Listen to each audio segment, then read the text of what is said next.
Salut! C'est le dernier épisode du 7e chapitre des vidéos d'électronique de Crystal Krill. Dans cet épisode, nous allons tester différents transistors. Bonjour et bienvenue à tous. Quand vous manipulez des transistors, il est très important de savoir s'ils font bien leur travail. Par exemple, j'ai un transistor bipolaire dans ma main. Comment savoir s'il fonctionne? C'est une question très intéressante. Nous allons voir comment notre multimètre peut facilement et rapidement vérifier si les appareils ont échoué. Pendant ces mesures, il est important de mesurer ces interrupteurs en tant que composants indépendants.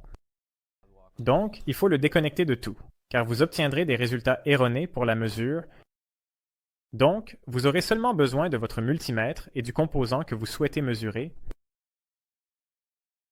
Il est pratique de trouver la fiche technique des composants mesurés sur Internet au départ, afin de savoir ce que vous devez mesurer sur chaque patte et comment est câblé le dispositif. Regardons les mesures pour chaque composant. D'abord, mesurons un transistor bipolaire. À l'intérieur de ça, vérifiez aussi s'il y a un court-circuit à la sortie de la base pour un transistor NPN.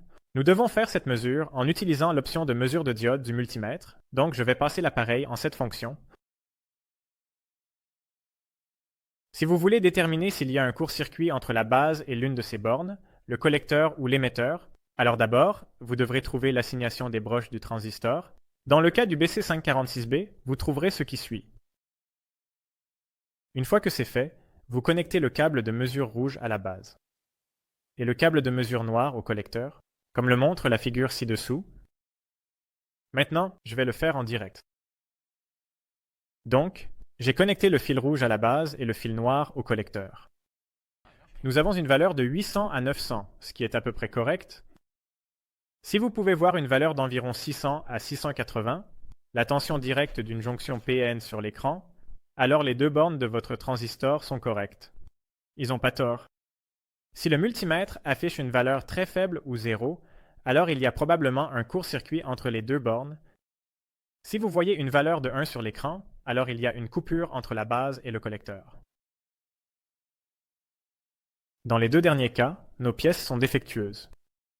Nous faisons la même investigation entre la base et l'émetteur, mais maintenant nous connectons le câble de mesure rouge à la base et le câble de mesure noir à l'émetteur.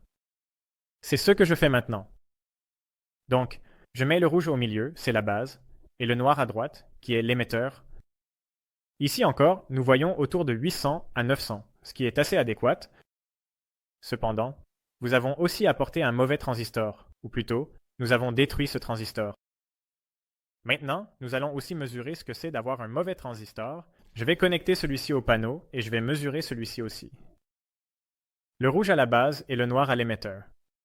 Dans ce cas, le multimètre affiche 1. Et le multimètre affiche aussi OL ou surcharge. D'ici, on peut voir que ce transistor n'est pas bon, car la diode ne s'ouvre pas dans la plage spécifiée. La diode ne s'ouvre pas avec le contenu donné. C'est très important de toujours vérifier vos transistors avant de construire un circuit. Cela va éviter un long processus de dépannage. Comment peut-on vérifier le court-circuit entre la base et l'émetteur, ainsi qu'entre la base et le collecteur de nos transistors PMP? Si nous voulons mesurer un court-circuit entre la base et les autres bornes d'un transistor PMP, alors ce sera différent. La façon dont nous connectons le câble de mesure noir à la base et le câble de mesure rouge aux autres bornes, à partir de maintenant, la façon dont nous mesurons est la même qu'avant. N'oubliez pas que l'attribution des broches des transistors PNP peut être différente, donc vous devez trouver l'attribution des broches dans sa fiche technique. Faites cette mesure à la maison. Et maintenant, vérifions le court-circuit entre le collecteur et l'émetteur. Les mesures sont les mêmes pour les transistors NPN et PNP, mais l'attribution des broches peut être différente. Notre multimètre doit être réglé sur l'option de mesure de diode. Dans notre exemple, nous allons mesurer un court-circuit entre le collecteur et l'émetteur en utilisant un transistor NPN. En fait, nous aimerions mesurer la connexion entre les bornes du collecteur et de l'émetteur. Donc nous devons connecter nos câbles de mesure à ces deux électrodes. Dans ce cas, on se fiche un peu de la couleur des câbles de mesure. Par exemple, connectons le câble de mesure noir au collecteur et le rouge à l'émetteur. C'est ce que je fais maintenant. Voyons ce que nous voyons, mais d'abord, je vais remettre le bon transistor pour faire cette mesure. Dans ce cas, l'étiquette de surcharge est affichée, ou 1, d'autres instruments.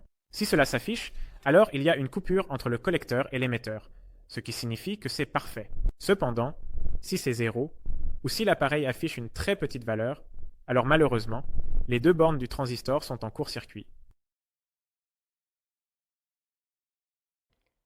Maintenant, nous pouvons tester complètement le fonctionnement des transistors bipolaires. Regardons aussi les MOSFET.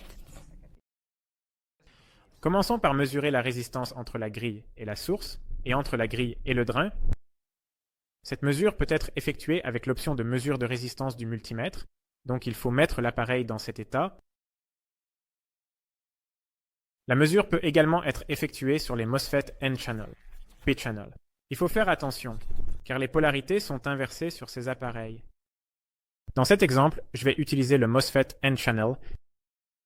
Dans la fiche technique, consultez à nouveau le brochage. L'attribution des broches du MOSFET que j'ai en main ressemble à ça. De gauche à droite, la grille, le drain et la source. D'abord, nous connectons les deux câbles de mesure du multimètre aux bornes de la grille et de la source. Je vais faire la même chose.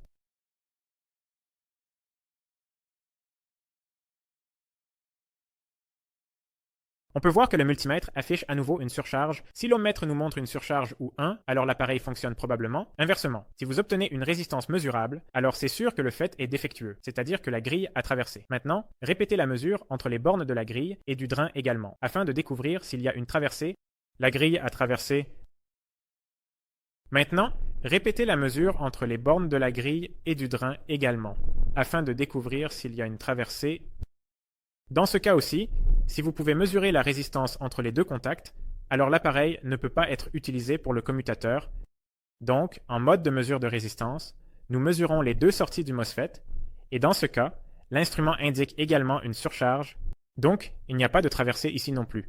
L'instrument a été marqué, donc il n'y a pas de traduction ici. Maintenant, gardons une autre procédure de mesure. Mesurez la conductance entre le drain et la source dans l'état ouvert du FET. Pendant la mesure, il faut passer le multimètre en mode de mesure de diode. Faites attention à ne pas toucher les bornes de l'appareil avec votre main, car cela va affecter le résultat.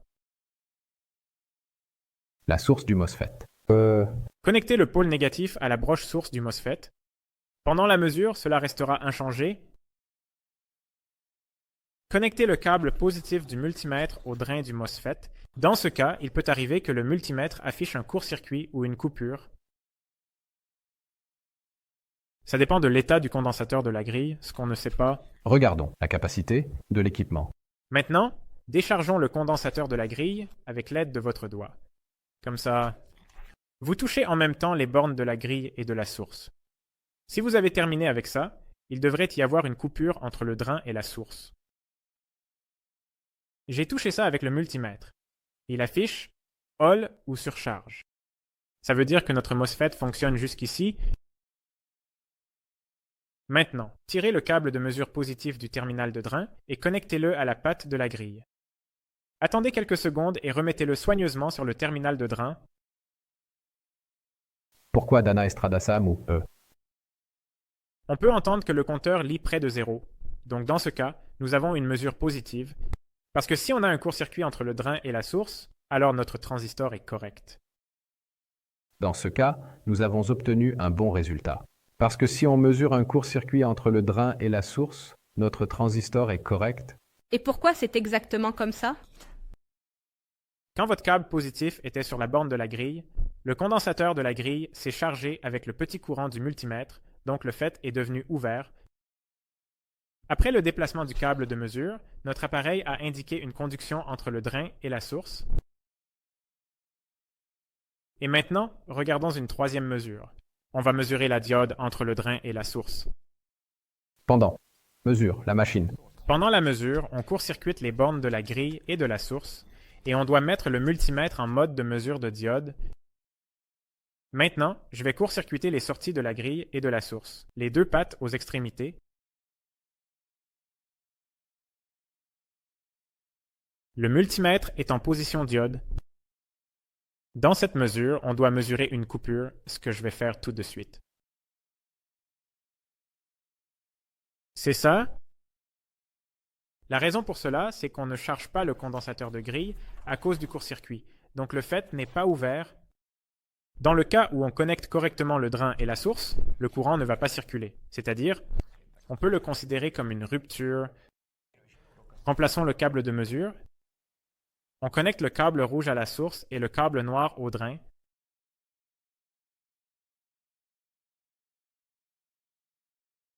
Dans ce cas, on devrait voir une valeur d'environ 500 à 600 si tout fonctionne correctement. La raison pour cela, c'est que le condensateur de grille n'est pas rechargé, donc le FET n'est pas ouvert. Nous avons changé les niveaux de tension entre le drain et la source. Si vous vous souvenez, j'ai mentionné précédemment la diode de corps dans le MOSFET, qui va conduire en cas de connexion inverse. Nous avons présenté ce phénomène et vous avez réussi à mesurer la diode de corps. La question peut se poser, pourquoi mesure-t-on les défauts de cette façon? La réponse est que, dans tous les cas, on part de la structure interne et du fonctionnement attendu. Par exemple, on mesure si une jonction PN ou une diode de corps a la valeur attendue de 0,6, les volts tombent et ne conduisent que dans une seule direction. On peut tester si ça ouvre vraiment un MOSFET et s'il doit y avoir une rupture quelque part, alors il y a vraiment une rupture. Et que pouvons-nous faire si le composant est défectueux? Si vous ne recevez pas le résultat attendu lors d'une des mesures, même après plusieurs essais, alors le composant est défectueux. Dans ce cas, placez-le soigneusement et immédiatement dans les bacs de déchets électroniques, parce que ça ne vous donnera que mal à la tête si ça ne produit pas le comportement attendu plus tard. C'est la fin de notre travail ensemble. Je suis content d'avoir pu vous guider dans vos études et j'espère avoir facilité la compréhension des dispositifs de commutation. Je vous souhaite sincèrement et de tout cœur bonne chance pour la suite de vos projets et aventures. À la maison, lisez le matériel écrit. Vous trouverez ci-dessous tous les liens dont pourriez avoir besoin. Rejoignez-nous la prochaine fois et à bientôt dans la prochaine vidéo sur l'électronique claire comme du cristal. Au revoir. Au revoir.